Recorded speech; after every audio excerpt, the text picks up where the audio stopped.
नमस्कार, मेरा नाम आदर्श है और आप देख रहे हैं राइजिंग छपरा। एक ऐसा मेला जहां पहले बिकते थे जानवर और अब बिकती हैं हुस्न की परियों की अदाएं। जी हां, एशिया का विश्व प्रसिद्ध पशु मेला हरिहर क्षेत्र मेला, जिसे आप सोनपुर मेले के नाम से जानते हैं, अब अपनी पहचान खोने लगा है। साधुओं के कारण पूरी दुनिया में अपनी विशिष्ट पहचान रखने वाला यह मेला बाद में जंगली जानवरों और पालतू पशुओं के मेले के रूप में विश्व विख्यात हुआ। पूरी दुनिया में यह इकलौता मेला था जहां हाथियों की खरीद बिक्री होती थी। राजे रजवाड़ों के समय इस मेले में पूरी दुनिया से व्यापारी आते थे।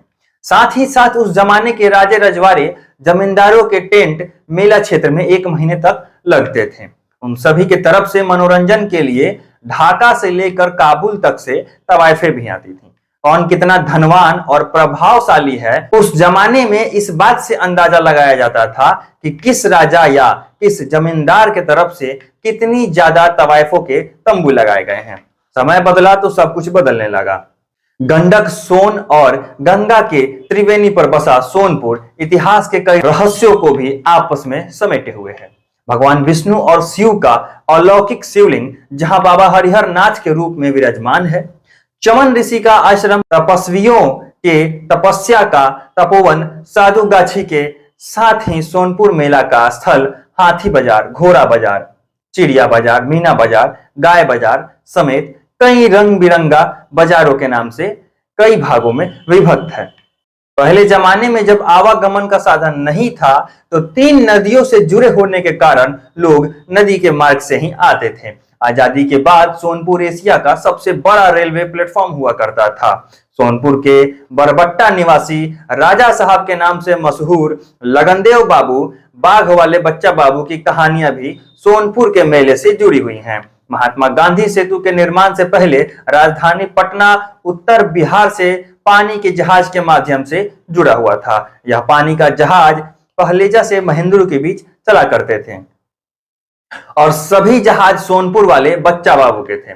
बच्चा बाबू उस समय बिहार के नामी जमींदार के रूप में जाने जाते थे। सोनपुर में उनके आवास के हाते में शेर और बाघ जैसे जंगली जानवर स्वच्छंद रूप से विचरण करते थे।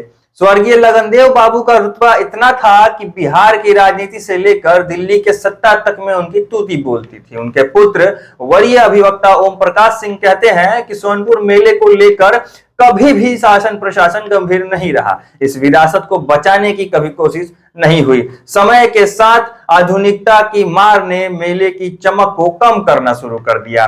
राजा रजवाड़े और जमींदारी खत्म होने के बावजूद मेले के वजूद को बचाए रखने में सोनपुर के लोगों का बड़ा योगदान रहा है। वे अपने स्तर से इस आने वाले व्यापारियों की सुरक्षा और तमाम सुविधाएं उपलब्ध कराते हैं। मेले की पहचान पर ग्रहण लगना प्रारंभ हुआ 90 के दशक के बाद, जब सरकार ने यहां पर हाथियों की बिक्री पर प्रतिबंध लगा दिया था। बाहर के व्यापारी यहां हाथी खरीदने आते थे, काबुल से घोड़े आते थे। बड़ी बड़ी गाड़ियों की चौकाचौंध ने घोड़ों के बिक्री को प्रभावित कर दिया। बैल की बिक्री भी कम होने लगी। इस कारण देश विदेश से आने वाली उन्नत नस्ल की गाय, भैंस और अन्य जानवर भी कम आने लगे।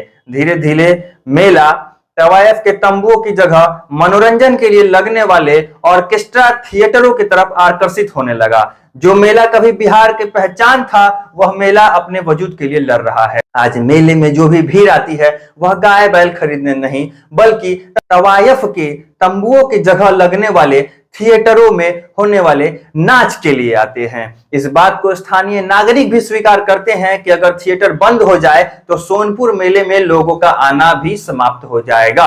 हालांकि इस बार सोनपुर मेले को नए सिरे से सजाया गया है।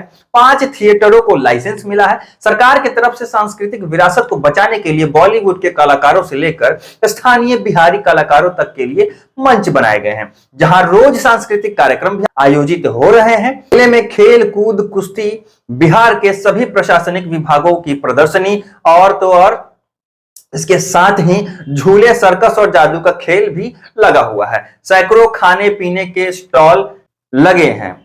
लोगों की भीड़ कुत्ता बाजार और चिड़िया बाजार में भी देखी जा सकती है। लेकिन इस बार मेले में तलवार, कटार और गुप्ती जैसे अस्त्र शस्त्रों की बिक्री पर रोक लगा दी गई है। प्रशासन और पर्यटन विभाग ने यहाँ पर विदेशी पर्यटकों के लिए उन्नत व्यवस्थाएं की हैं। उनके लिए मेला क्षेत्र में ही आधुनिक सुविधाओं से युक्त झोपड़ी नुमा कॉटेज बनाए गए हैं, जहां एक न्यूनतम शुल्क पर रुककर मेले का आनंद उठा सकते हैं। सोनपुर के घाटों पर लोगों को आकर्षित करने के लिए नौकायान की भी व्यवस्था की गई है। मेले में लोगों के मनोरंजन के लिए थिएटर, जो कि सोनपुर मेला की पहचान बन गई है, अब उनमें हजारों की तादाद में पूरे देश से नर्तकियों का जुटान हुआ है, जो शाम ढलते ही अपने हुस्न के जलवे के प्रदर्शन से सबको सम्मोहित करती हैं। थिएटर पर जिला प्रशासन द्वारा सीसीटीवी कैमरे के माध्यम से नजर भी रखी जाती है।